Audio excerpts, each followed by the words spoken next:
मीरा और चमकीला फूल। एक समय की बात है, एक हरे भरे गांव के पास एक गहरा रहस्यमय जंगल था। इस जंगल में एक छोटी सी बच्ची मीरा रहती थी, जो 7 साल की थी। मीरा को जंगल से बहुत प्यार था। वह रोजाना स्कूल से आने के बाद अपनी किताबें एक तरफ रखती और जंगल की पगडंडियों पर निकल पड़ती। उसे पेड़ों से बातें करना, फूलों की खुशबू सूंघना और गिलहरियों को अखरोट खाते देखना बहुत पसंद था। मीरा की सबसे अच्छी दोस्त जंगल की शांत हवा और पेड़ों की फुसफुसाहट थी। वह हर दिन एक नई चीज खोजती और जंगल के हर कोने से प्यार करती थी। उसकी आंखें हमेशा चमकती रहती थीं और उसके कदम हवा में नाचते हुए पत्तों की तरह हल्के थे।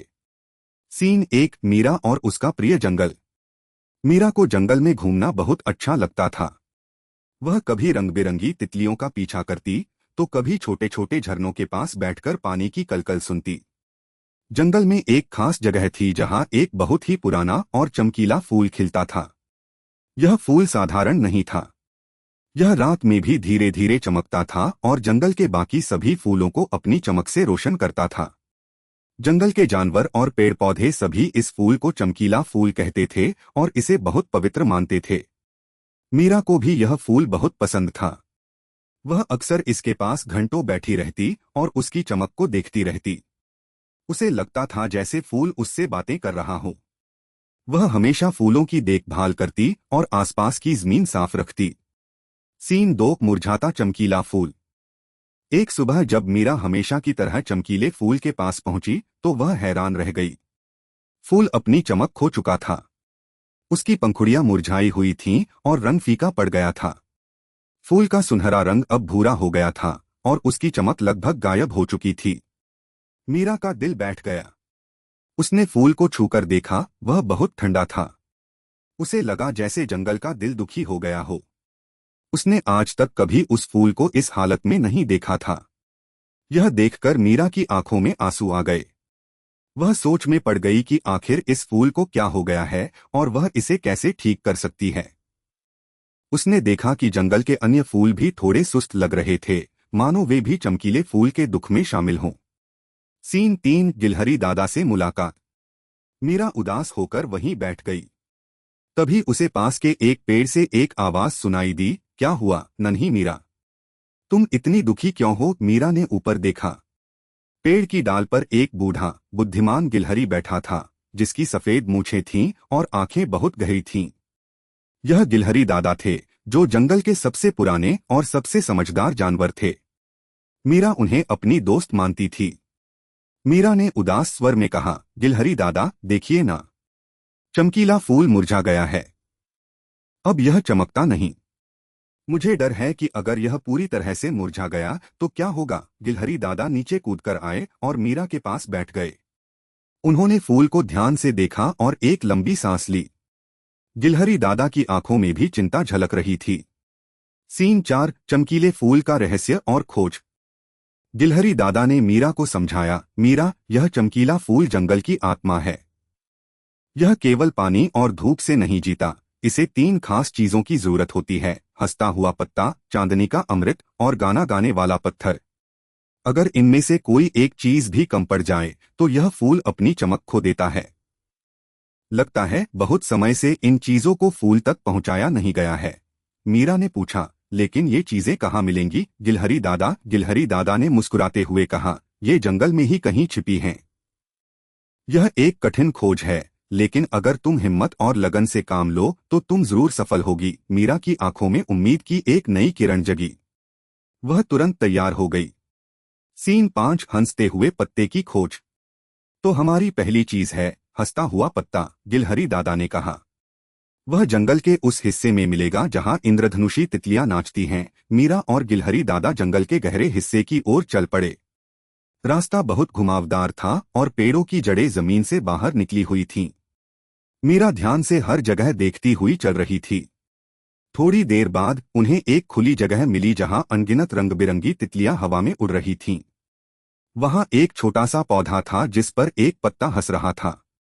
यह सचमुच हंस रहा था और उसकी हंसी से पत्ता थोड़ा कांप रहा था। पत्ता हल्के हरे रंग का था और उस पर सोने के छींटे पड़े हुए थे। मीरा ने धीरे से उस पत्ते को तोड़ा और उसे अपनी छोटी पोटली में रख लिया। वह खुशी से उछल पड़ी। सीन 6 चांदनी के अमृत की तलाश में। अब हमें चांदनी का अमृत चाहिए, गिलहरी दादा ने बताया। यह उस झरने के पास मिलेगा जहां पानी हमेशा रात की चांदनी में चमकता है। उन्होंने मीरा को एक दिशा बताई। रास्ते में उन्हें एक छोटी सी पहाड़ी पार करनी पड़ी। पहाड़ी से नीचे उतरते ही उन्हें एक झूलता हुआ लकड़ी का पुल दिखाई दिया। पुल हवा में धीरे धीरे झूल रहा था और नीचे गहरी खाई थी। मीरा थोड़ी डरी, लेकिन उसने हिम्मत नहीं हारी।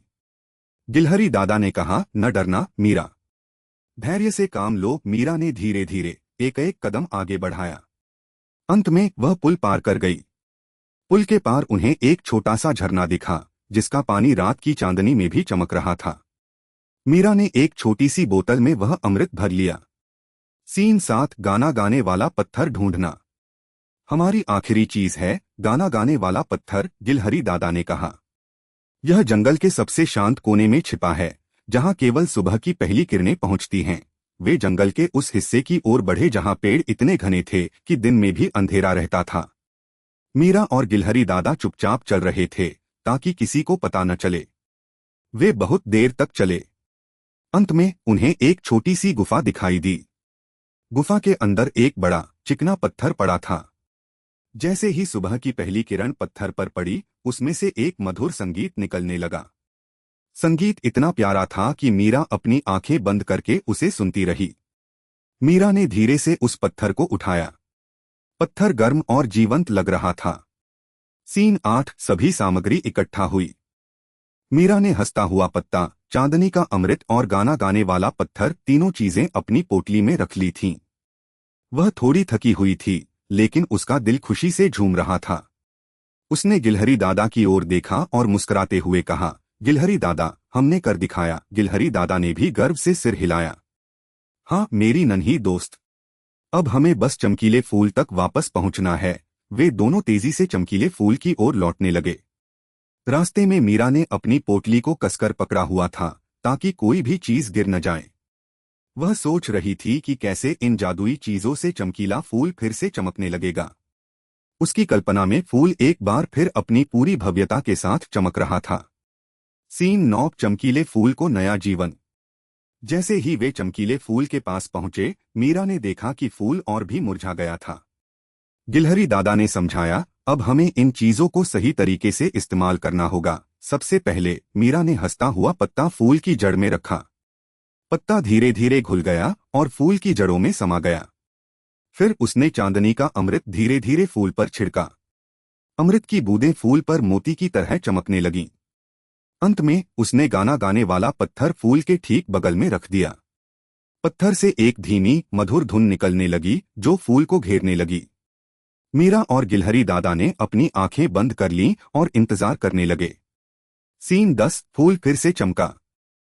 कुछ ही पलों में एक जादुई चमक पूरे जंगल में फैल गई। चमकीला फूल अपनी पुरानी चमक वापस पा रहा था। उसकी पंखुड़ियां फिर से जीवंत हो उठीं और उसका सुनहरा रंग पहले से भी ज्यादा चमकदार हो गया। फूल से निकलने वाली रोशनी ने पूरे जंगल को रोशन कर दिया। जंगल के सभी जानवर बाहर निकल आए और खुशी से नाचने लगे। पेड़ पौधे भी खुशी से झूमने लगे। हवा में एक मीठी खुशबू फैल गई। मीरा और गिलहरी दादा ने एक दूसरे को देखा और खुशी से मुस्कुराए। मीरा ने कभी नहीं सोचा था कि वह ऐसा अद्भुत काम कर पाएगी। यह देखकर मीरा की आंखों में खुशी के आंसू आ गए। उसने महसूस किया कि उसने सिर्फ एक फूल को ही नहीं बल्कि पूरे जंगल को नया जीवन दिया है। सीन 11 गिलहरी दादा का आशीर्वाद। गिलहरी दादा ने मीरा के सिर पर प्यार से हाथ फेरा। तुमने बहुत बहादुरी और समझदारी का काम किया मीरा। तुमने जंगल और उसके चमकीले फूल को बचा लिया। मीरा ने कहा, यह सब आपकी मदद और मार्गदर्शन के बिना संभव नहीं था। गिलहरी दादा ने मुस्कुराते हुए कहा, तुम्हारे अंदर की अच्छाई और हिम्मत ने ही तुम्हें यह काम करने की शक्ति दी। हमेशा याद रखना, जब हम मिलजुल कर काम करते हैं और प्रकृति का ध्यान रखते हैं तो सबसे बड़े काम भी आसान हो जाते हैं। मीरा ने गिलहरी दादा को गले लगा लिया और उनसे विदा ली। वह जानती थी कि यह दोस्ती हमेशा बनी रहेगी। गिलहरी दादा ने उसे एक छोटी सी चमकीली अखरोट दी जो उसके साहस की निशानी थी। सीन 12 घर वापसी और नया सबक। मीरा खुशी खुशी अपने घर की ओर लौट पड़ी। सूरज ढल रहा था और उसकी सुनहरी किरणें जंगल के पेड़ों से होकर आ रही थीं। मीरा ने अपने पास चमकीली अखरोट को कसकर पकड़ा हुआ था। उसे अपनी इस यात्रा पर बहुत गर्व महसूस हो रहा था। उसने सीख लिया था कि कभी कभी सबसे बड़े काम करने के लिए सिर्फ हिम्मत और एक अच्छे दोस्त की जरूरत होती है। उसने यह भी सीखा कि प्रकृति कितनी अनमोल है और हमें उसकी देखभाल करनी चाहिए। अब मीरा जानती थी कि जंगल केवल एक जगह नहीं बल्कि एक जीवित चीज है जिसे प्यार और देखभाल की जरूरत है। वह भविष्य में भी जंगल का ध्यान रखने का वादा करके घर पहुंची। उसके चेहरे पर एक अलग ही चमक थी। सीन 13 सीख और भविष्य की उम्मीद। मीरा ने घर आकर अपनी मां को जंगल के अपने कारनामे के बारे में बताया। मां ने उसे गले लगा लिया और उसकी बहादुरी की सराहना की। उस दिन से मीरा ने चमकीले फूल का और भी अधिक ध्यान रखना शुरू कर दिया। वह अक्सर गिलहरी दादा से मिलने जाती और उनसे जंगल की और कहानियां सुनती। जंगल का चमकीला फूल हमेशा चमकता रहा और पूरे जंगल को खुशहाल रखता रहा। यह सब मीरा की हिम्मत, लगन और प्रकृति के प्रति उसके प्रेम के कारण हुआ। यह कहानी हमें सिखाती है कि हमें हमेशा अपनी प्रकृति का ध्यान रखना चाहिए और जब हम एक साथ मिलकर काम करते हैं तो कोई भी मुश्किल बड़ी नहीं होती। दूसरों की मदद करना और हिम्मत से काम लेना हमें सफलता दिलाता है। अगर आपको यह कहानी अच्छी लगी तो इसे लाइक करें, शेयर करें और हमारे चैनल को सब्सक्राइब करना न भूलें।